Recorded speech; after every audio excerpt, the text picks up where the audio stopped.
उत्तराखंड में भारत और जापान के जवानों की ज्वाइंट मिलिट्री एक्सरसाइज का सफल समापन हुआ। ड्रिल के आखिरी दिन दुश्मन के हमलों से निपटने की तैयारी हुई। इसके बाद दोनों देशों के जवानों ने परेड की। बता दें कि एक्सरसाइज पिछले 2 हफ्ते से चल रही थी और इसमें दोनों देशों के कुल 100 से ज्यादा जवानों ने हिस्सा लिया। काउंटर टेररिज्म, सेल्फ डिफेंस समेत कई मोर्चों पर जवानों ने तैयारी की। दिल्ली दंगा मामले में साजिश का आरोपी शर्जील इमाम 6 साल बाद जेल से बाहर आएगा। दिल्ली कोर्ट ने उसे 10 दिन की अंतरिम जमानत दे दी है। भाई की शादी और बीमार मां के इलाज को लेकर उसे राहत दी गई। 2020 दिल्ली दंगा मामले में साजिश को लेकर शर्जील इमाम पर कई केसेस चल रहे हैं। देशद्रोह और यूएपीए जैसे गंभीर मामलों को लेकर उसके खिलाफ जांच जारी है। इंडिया टीवी के शी कॉन्क्लेव में दिल्ली की सीएम रेखा गुप्ता शामिल हुई। उन्होंने कहा कि आज महिलाओं ने हर फील्ड में बड़ा मुकाम हासिल किया। निर्णय क्षमता और साहस का कोई जेंडर नहीं होता। कामयाबी चाहिए तो अपनी किस्मत खुद लिखिए। सीएम रेखा गुप्ता ने कहा कि मेरा परिवार में राजनीति में आने के पक्ष में नहीं था, लेकिन ये रास्ता मैंने खुद चुना। मैंने कभी नहीं सोचा था कि सीएम बनूंगी। रेखा गुप्ता ने सुषमा स्वराज को अपना रोल मॉडल बताया और कहा कि हर महिला को सम्मान का जीवन चुनने का हक है। इंडिया टीवी के शी कॉन्क्लेव में बॉलीवुड एक्ट्रेस भूमि पेडनेकर ने अपने फिल्मी सफर के अनसुने किस्से शेयर किए। भूमि ने कहा कि उन्होंने शुरुआत में किसी को नहीं बताया था कि वो एक्ट्रेस बनना चाहती हैं। भूमि ने भावुक होते हुए कहा कि उनके पिता सुरक्षा की चिंता के चलते इस फैसले से नाराज थे, लेकिन उन्होंने हार नहीं मानी। दुर्भाग्य से जब वो अपनी पहली फिल्म में अभिनेत्री बनी तब उनके पिता इस दुनिया में नहीं थे। भूमि का कहना है कि आज के दौर में लड़कियों के लिए अपने सपनों पर टिके रहना बहुत जरूरी है। पाकिस्तान के होश उड़ाने वाली स्क्वाड्रन लीडर नेहा और आकांक्षा ने शी कॉन्क्लेव में अपनी जांबाजी की कहानी शेयर की। ऑपरेशन सिंदूर का जिक्र करते हुए आकांक्षा ने कहा कि देश के लिए मर मिटने का जज्बा ही सबसे ऊपर है। वहीं स्क्वाड्रन लीडर नेहा ने बताया कि एक फौजी की पत्नी और ऑफिसर होने के नाते घर और सरहद दोनों की जिम्मेदारी बखूबी निभाना बेहद जरूरी है। एयरफोर्स की फाइटर बेटियों का कहना है कि अब वक्त बदल गया है और सेना में महिलाओं का दबदबा बढ़ रहा है। इंडिया टीवी की शी कॉन्क्लेव में बिहार के अलीनगर विधानसभा सीट से बीजेपी विधायक और लोक गायिका मैथिली ठाकुर ने शिरकत की। उन्होंने कहा, मैंने सोचा नहीं था कि इतनी जल्दी नेता बन जाऊंगी। हर इंसान चाहता है कि आगे बढ़े, लेकिन भगवान की कृपा है कि उन्होंने मुझे इस काबिल बनाया कि मैं इस राह पर चल सकूं। मैथिली ठाकुर ने पीएम मोदी को अपना आदर्श बताया। उन्होंने कहा कि मैं ऐसे घर में पली बड़ी जहां प्राथमिकता के साथ मुझे संगीत में आगे बढ़ाया गया। इंडिया टीवी के शी कॉन्क्लेव में कैराना सांसद इकरा हसन ने अपनी सियासी यात्रा को एक्सीडेंटल बताया। इकरा हसन ने कहा कि राजनीति उनके लिए एक बड़ी जिम्मेदारी है। टिकट बंटवारे पर सवाल उठाते हुए सपा सांसद बोली कि सिर्फ 1-2 टिकट से बदलाव नहीं आएगा, राजनीतिक दलों में भी महिलाओं के लिए रिजर्वेशन जरूरी है।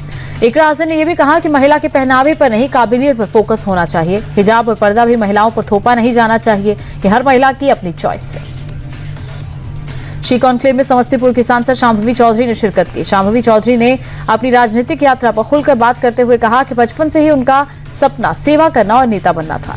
डेपो किट के आरोपों पर पलटवार करते हुए शांभवी ने कहा कि महिलाओं को इस नाम पर ज्यादा टारगेट किया जाता है जो जनता का अपमान है। शांभवी ने दुख जताया कि टिकट बंटवारे में आज भी महिलाएं सेकंड चॉइस हैं और राजनीति को महिलाओं के लिए अभी और सुरक्षित बनाने की जरूरत है।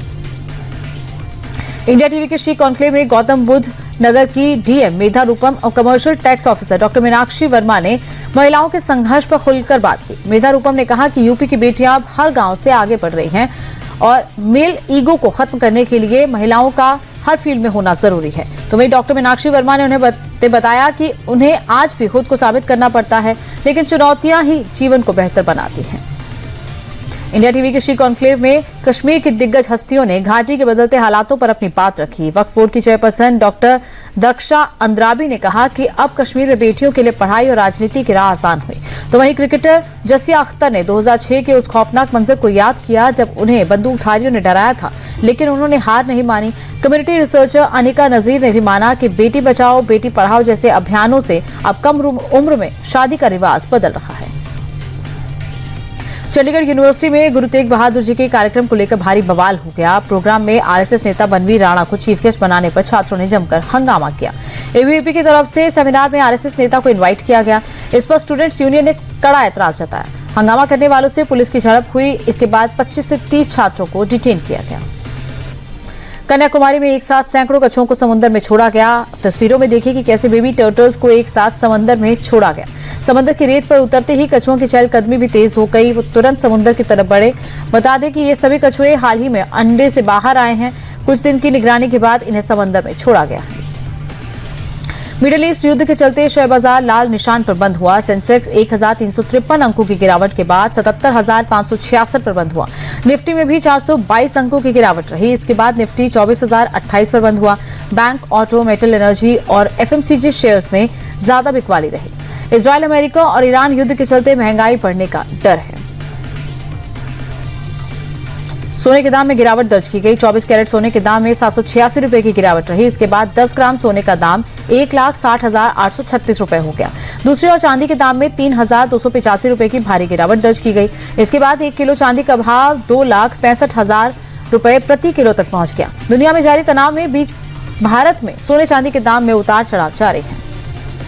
अमेरिकी डॉलर के मुकाबले भारतीय रुपया 9 पैसे गिरकर बंद हुआ। इसके बाद 1 अमेरिकी डॉलर की कीमत 92 रुपए 33 पैसे हो गई।